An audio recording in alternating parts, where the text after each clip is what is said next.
ನಮಸ್ಕಾರ. ಇವತ್ತಿನ ತಾಜಾ ಸುದ್ದಿ. ದರೋಡೆ ಮದುಮಗಳು ಇವತ್ತು ಇನ್ನೊಂದು ಕೃತ್ಯ ಮಾಡಿದ್ಲು. ಈ ಬಾರಿ ಅವಳು ಎಲ್ಲದನ್ನ ಮಾಡಿ ಮನೆಯ ಎಲ್ಲ ವಸ್ತುಗಳನ್ನ ಕತ್ಕೊಂಡೋದ್ಲು. ಇದೆಲ್ಲ ಎಲ್ಲಿಯವರೆಗೂ ಅವಳ ಆತಂಕವು ಎಲ್ಲಾ ಕಡೆ ಹರಡ್ತಾ ಇರುತ್ತೆ. ಈ ಕೇಸ್ ಅನ್ನ ಸಾಲ್ವ್ ಮಾಡೋದಕ್ಕೆ ಸ್ಪೆಷಲ್ ಆಫೀಸರ್ನ ಅಪಾಯಿಂಟ್ ಮಾಡಿದ್ದಾರೆ, ಇನ್ಸ್ಪೆಕ್ಟರ್ ಭವಾನಿ. ಬನ್ನಿ ಅವ್ರ ಹತ್ರ ಮಾತಾಡೋಣ. ಇನ್ಸ್ಪೆಕ್ಟರ್ ಭವಾನಿ, ನೀವು ಯಾವಾಗ ಇವಳನ್ನ ಹಿಡಿತೀರಾ? ಆದಷ್ಟು ಬೇಗ. ಸ್ವಲ್ಪ ದಿನದಲ್ಲೇ ಆ ಕಳ್ಳಿ ವಧು ನನ್ನ ಕೈಯಲ್ಲಿರ್ತಾಳೆ. ಸ್ವಲ್ಪ ದಿನದ ನಂತರ ಮುಕೇಶ್ ಮತ್ತೆ ಸೀಮಿ ಮದ್ವೆ ಇತ್ತು. ಕುಟುಂಬದವ್ರು ಎಲ್ರೂ ಖುಷಿಯಾಗಿದ್ರು. ಕೆಲವರು ಕುಣಿತಾ ಇದ್ರು, ಹಾಡ್ತಾ ಇದ್ರು. ಅದೇ ಸಮಯಕ್ಕೆ ಅಲ್ಲಿಗೊಂದು ಪೊಲೀಸ್ ಜೀಪ್ ಬರುತ್ತೆ. ಮತ್ತೆ ಆ ಜೀಪಿಂದ ಇನ್ಸ್ಪೆಕ್ಟರ್ ಭವಾನಿ ಕೆಳಗಿಳಿತಾಳೆ. ಅವಳ ಜೊತೆಗೆ ಪ್ರತಾಪ್ ಕೂಡ ಇದ್ದ. ಮೇಡಮ್, ಇವಳೇ ಆ ಹೆಂಗಸು, ನನ್ನನ್ನ ಲೂಟಿ ಮಾಡಿದವಳು. ಇವಳೇ ಆ ಕವಿತಾ. ಇವಳೇ ನನ್ನ ಎಲ್ಲ ಚಿನ್ನ ಹಾಗೂ ಕಾಸ್ಟ್ಲಿ ವಸ್ತುಗಳನ್ನ ಲೂಟಿ ಮಾಡಿದ್ದು. ಇನ್ಸ್ಪೆಕ್ಟರ್ ಭವಾನಿ ಸಿಮ್ಮಿ ಹಣೆಗೆ ಬಂದೂಕಿಡ್ತಾಳೆ. ಕೊನೆಗೂ ನೀನು ಸಿಕ್ಕಾಕೊಂಡೆ. ನಿನ್ನಾಟ ಇವತ್ತಿಗೆ ಮುಗೀತು. ಮೇಡಮ್, ಆದ್ರೆ ಇವಳು ನನಗಾಗ್ಬೇಕಾಗಿರುವ ಹೆಂಡತಿ. ತಪ್ಪಿಸ್ಕೊಂಡೆ ನೀನು. ನಿನ್ನ ಮದ್ವೆ ಆಗಿಲ್ಲ, ಇನ್ನೂ ಒಳ್ಳೇದು. ಇಲ್ಲ ಅಂದಿದ್ರೆ ಈ ವ್ಯಕ್ತಿ ತರನೇ ನೀನು ನನ್ ಜೊತೆ ಇರ್ತಾ ಇದ್ದೆ, ಈ ಕಳ್ಳಿ ವಧು ಹುಡುಕಾಟದಲ್ಲಿ. ಲೂಟಿ ಮಾಡುವ ಸೊಸೆ? ಹೌದು, ನಿನ್ನ ಅದೃಷ್ಟ ಚೆನ್ನಾಗಿತ್ತು, ಅದಕ್ಕೆ ಉಳ್ಕೊಂಡೆ. ಸರಿಯಾದ ಸಮಯಕ್ಕೆ ನಾನು ಇಲ್ಲಿಗೆ ಬಂದೆ. ಇನ್ಸ್ಪೆಕ್ಟರ್ ಭವಾನಿ ಸಿಮ್ಮಿ ಮತ್ತೆ ಅವಳ ಜೊತೆಗಾರರನ್ನ ಪೊಲೀಸ್ ಸ್ಟೇಷನ್ ಕರ್ಕೊಂಡ್ ಬರ್ತಾಳೆ. ನೋಡೋದಿಕ್ಕೆ ನೀನು ತುಂಬಾ ಸುಂದರವಾಗಿದ್ಯಾ. ಬಹುಶಃ ಅದಕ್ಕೆ ಅಷ್ಟು ಜನ ಹುಡುಗರು ನಿನ್ ಹಿಂದೆ ಬಿದ್ದಿದ್ರು ಅನ್ಸತ್ತೆ. ಈಗ ನೀನೇ ಸತ್ಯ ಹೇಳ್ತೀಯೋ ಅಥವಾ ನಾನ್ ಬಾಯ್ ಬಿಡಿಸ್ಲೋ? ಹೇಗ್ ಸಿಕ್ಕಾಕಿಸ್ಕೊಂಡೆ ಈ ಪ್ರತಾಪನ? ಹೇಳ್ತೀನಿ. ನಾವು ಆ ಪ್ರತಾಪನ್ ಹಳ್ಳಿನಲ್ಲಿದ್ದಾಗ ತುಂಬಾ ದೊಡ್ಡ ಶ್ರೀಮಂತರ ಲಿಸ್ಟ್ ಅನ್ನ ಮಾಡ್ಕೊಂಡ್ವಿ.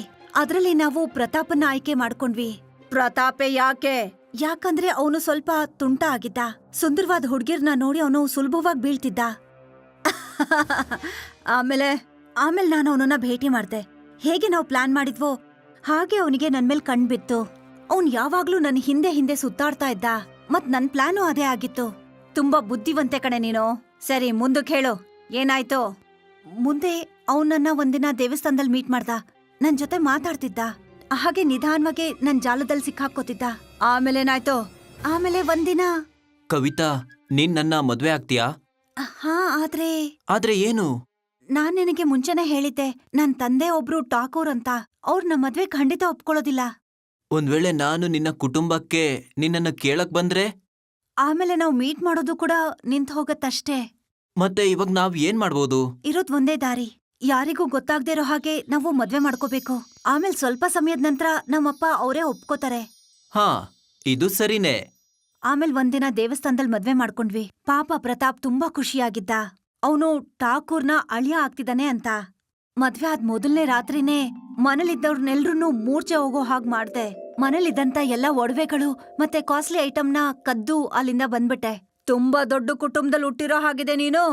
ಮೇಡಮ್, ನನಗ್ ಬೈಯೋದಾದ್ರೆ ಬೈರಿ, ಆದ್ರೆ ನನ್ ಕುಟುಂಬದವ್ರಿಗೆ ಏನೂ ಹೇಳ್ಬೇಡಿ. ವಾ, ಕುಟುಂಬದ ಹೆಸರು ಕೇಳ್ತಿದ್ ಹಾಗೆ ಕೋಪ ಬಂತಾ?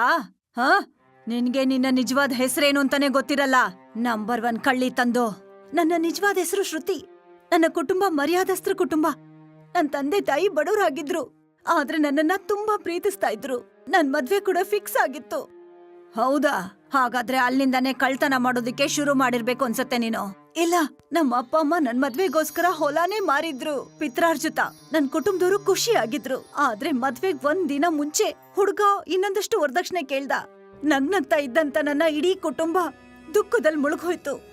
ಮಗು, ನೀನ್ ಚಿಂತೆ ಮಾಡ್ಬೇಡ, ನಿನ್ ಮದ್ವೆ ಖಂಡಿತ ಆಗುತ್ತೆ. ಆದ್ರೆ ನನ್ ತಂದೆ ಅವ್ರು ಹೇಳಿದಷ್ಟು ದುಡ್ಡನ್ನ ಹೊಂಚೋದಕ್ಕಾಗ್ಲಿಲ್ಲ. ಅವರು ವಿಷ ಕುಡ್ದು ತಮ್ಮ ಪ್ರಾಣನೇ ಬಿಟ್ಬಿಟ್ರು. ಅಷ್ಟೇ, ಆವತ್ತಿದ್ದ ಅಮಾಯಕ ಶ್ರುತಿ ಕಳ್ಳಿ ಆಗೋದ್ಲು. ನಂಬರ್ 1 ಕಳ್ಳಿ ಆಗೋದ್ಲು.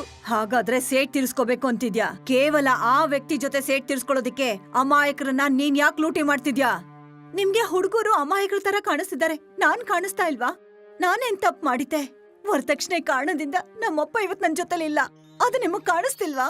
ನೋಡು ಶ್ರುತಿ, ನಿನ್ ಜೀವನದಲ್ಲಿ ಏನಾಯ್ತೋ ಅದು ತುಂಬಾ ಕೆಟ್ಟದೆ. ಆದ್ರೆ ನೀನೀಗ ಮಾಡ್ತಾ ಇರೋದು ಅದೆಲ್ಲಿಂದ ಸರಿ? ಕಡೆ ಪಕ್ಷ ನನ್ಗೆ ಖುಷಿ ಇದೆ. ನಾನ್ ಮಾಡೋ ಕೆಲ್ಸದಿಂದ ಎಷ್ಟೋ ಬಡ ಹುಡುಗಿಯರು ಓದು ಬರಹ ಕಲಿತಾ ಇದಾರೆ. ನಾನ್ ಕಳ್ತನ ಮಾಡಿದ ದುಡ್ಡಿಂದ ಹುಡುಗಿರ್ನ ಓದಿಸ್ತೀನಿ, ಮತ್ತವ್ರಿಗ್ ಮದ್ವೆ ಮಾಡಿಸ್ತೀನಿ. ಹಾಗಾದ್ರೆ ನೀನು ಕಳ್ಳಿಯರ ರಾಬಿನ್ಹುಡ್ಡಾ? ಒಬ್ರಿಂದ ದುಡ್ಡನ್ನ ಕದ್ದು ಇನ್ನೊಬ್ರಿಗೆ ದಾನವಾಗಿ ಕೊಡ್ತೀಯಾ? ನೀವ್ ಏನ್ ಬೇಕಾದ್ರೂ ಅನ್ಕೊಳ್ಳಿ, ನಾನ್ ಏನ್ ಮಾಡ್ತಾ ಇದೀನೋ ಅದು ನನಗೆ ಸರಿ ಅನ್ನಿಸ್ತಾ ಇದೆ. ಇಲ್ಲಿಗೆ ನಿನ್ನ ಆಟ ಮುಗೀತು. ಮೇಡಮ್, ಇದು ನಿಮ್ಮ ತಪ್ಪಭಿಪ್ರಾಯ. ನಾನೊಂದು ಸಣ್ಣ ಭಾಗ ಅಲ್ಲ, ತುಂಬಾ ದೊಡ್ಡ ಕತೆ. ಅದನ್ನ ತಿಳ್ಕೊಳ್ಳೋದಿಕ್ಕೆ ನಿಮ್ಗೆ ತುಂಬಾ ಸಮಯ ಬೇಕಾಗತ್ತೆ. ನಿನ್ ಮಾತಿನ ಅರ್ಥ ಏನು?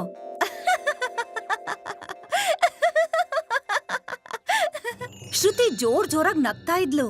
ಇಡೀ ಪೊಲೀಸ್ ಸ್ಟೇಷನಲ್ಲಿ ಹೊಗೆ ತುಂಬ್ಕೋತು. ಭವಾನಿ ಶ್ರುತಿನ ಹುಡ್ಕೋದಕ್ ಶುರು ಮಾಡ್ತಾಳೆ.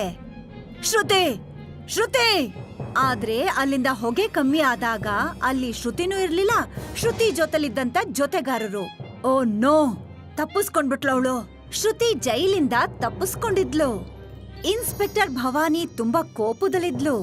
ಇನ್ಸ್ಪೆಕ್ಟರ್ ಭವಾನಿಗೆ ನಾಚಿಕೆ ಆಗ್ಬೇಕು.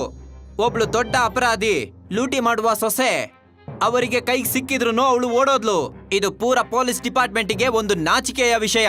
ಇಲ್ಲಿ ಶ್ರುತಿ ಆಶ್ರಮದಲ್ಲಿ ಸೇವೆ ಮಾಡ್ತಾ ಇದ್ಲು, ಮತ್ತೆ ತನ್ನ ಮುಂದಿನ ಬೇಟೆ ಹುಡುಕಾಟದಲ್ಲಿ ಮುಳುಗ್ ಹೋಗಿದ್ಲು. ಈಗ ನಾವಿದನ್ನೆಲ್ಲ ನಿಲ್ಲಿಸ್ಬೇಕು. ಪೊಲೀಸರು ಕೂಡ ಇವಾಗ ನಿನ್ ಹಿಂದೆ ಬಿದ್ದಿದ್ದಾರೆ. ಆದ್ರೆ ಏನಾಯ್ತು, ನಾನಿದನ್ನ ನನ್ಗೋಸ್ಕರ ಅಲ್ಲ, ಎಲ್ರಿಗೋಸ್ಕರ ಮಾಡ್ತಾ ಇದ್ದೀನಿ. ಬೇಕಿದ್ರೆ ಪೊಲೀಸರು ನನ್ನ ಹಿಡ್ಕೊಂಡ್ ಹೋಗ್ಲಿ, ಆದ್ರೆ ಎಲ್ಲಿವರೆಗೂ ಎಲ್ರಿಗೂ ಹೆಲ್ಪ್ ಮಾಡಕ್ಕಾಗತ್ತೋ ನಾನು ಮಾಡ್ತಾನೆ ಇರ್ತೀನಿ. ಆಯ್ತು. ಕಳ್ಳಿ ವಧುಗೆ ತನ್ನ ಮುಂದಿನ ಭೇಟೆ ಸಿಕ್ಕಾಗಿತ್ತು. ತನ್ನ ಜಾಲಕ್ ಬೀಳಿಸ್ಕೊಳ್ಳೋದ್ರಲ್ಲಿ ಅವಳು ಮುಂದಾಗಿದ್ಲು. ಶ್ರುತಿ ಮಾಡೋ ಕೆಲ್ಸ ತಪ್ಪೇ ಆಗಿರ್ಬಹುದು, ಆದ್ರೆ ಅವಳ ಉದ್ದೇಶ ಸರಿಯಾಗಿತ್ತು. ಅವಳು ಬಡ ಹುಡುಗಿರ್ಗೆ ಸಹಾಯ ಮಾಡ್ತಾ ಇದ್ಲು. ವರದಕ್ಷಿಣೆ ಕಾರಣದಿಂದ ಇವತ್ತು ಶ್ರುತಿ ಕಳ್ಳಿ ವಧು ಆಗಿದ್ಲು. ವರದಕ್ಷಿಣೆ ಖಂಡಿತವಾಗ್ಲೂ ಅಂತ್ಯ ಆಗ್ಲೇಬೇಕು, ಯಾಕಂದ್ರೆ ಶ್ರುತಿ ತರ ಮತ್ತೊಬ್ಳು ಕಳ್ಳಿ ವಧು ಆಗ್ಬಾರ್ದು.